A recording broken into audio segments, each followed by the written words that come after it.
దీనికి వేరు వేరు థియలాజికల్ పర్స్పెక్టివ్స్ ఉన్నాయి. థియలాజికల్ అంటే దేవుని లేదా దేవుని యొక్క అధ్యయనం, దేవుని అధ్యయనం చేసే, లేఖనములను అధ్యయనం చేసేటటువంటి శాస్త్రం.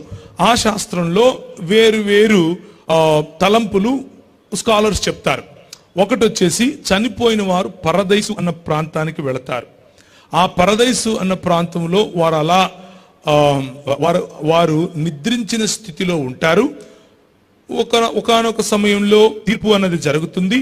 తీర్పు తరువాత నిద్రించిన వారిని మధ్యాకాశములోనికి ఇక్కడి నుంచి కొనిపోబడిన మనం కలుసుకుంటాం అని దేవుని వాక్యము పౌలు రాసినటువంటి పత్రికలలో మనకు స్పష్టం చేస్తాడు.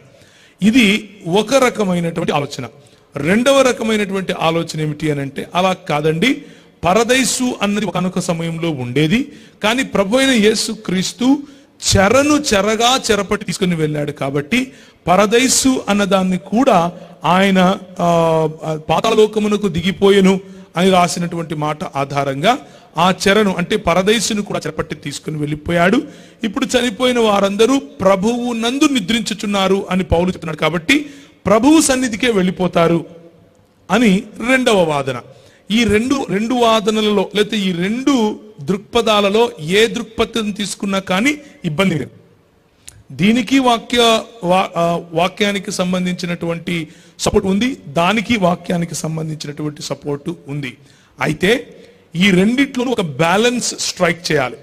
ఏంటా బ్యాలెన్స్ అనంటే, ప్రభువు ఒక మాట మనం ఇంతకుముందు చదివినట్లుగా ప్రభువైన యేసుక్రీస్తు అపోస్తలుల కార్యములు 1వ అధ్యాయంలో చెప్పినట్లుగా గూఢమైనవి యెహోవా వశము, కానీ మనకు ఏవైతే స్పష్టంగా చెప్పాడో వాటిని అర్థం చేసుకోవటం మన బాధ్యత.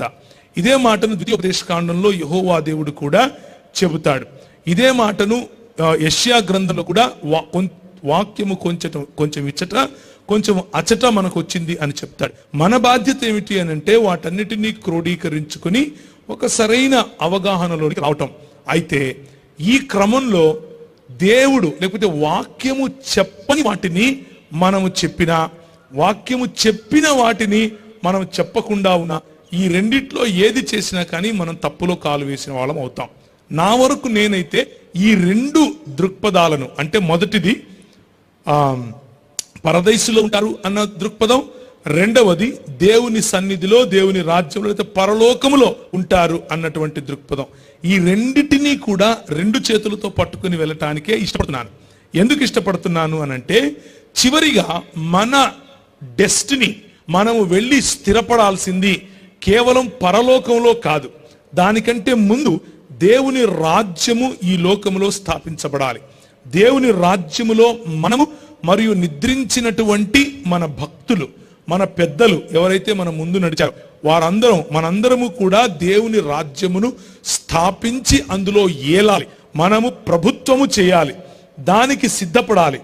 ఆ క్రమంలో వారు పరలోకంలో ఉంటే నాకేంటి, పరదేశంలో ఉంటే నాకేంటి, తిరిగి మనం ఈ లోకంలో రాజ్యమును స్థాపిస్తామా లేదా, ఆ దానిపైన నా దృష్టి ఉంది. కాబట్టి అది ఏ మిలేనియలిజం అనండి, పోస్ట్ మిలేనియలిజం అనండి, ప్రీ మిలేనియలిజం అనండి, ఏదైనా అనండి, ఈ అన్నిటి మధ్య ఉన్న ఘర్షణను చేతితో పట్టుకొని తిరగటంలో నాకు ఏ ఇబ్బంది లేదు.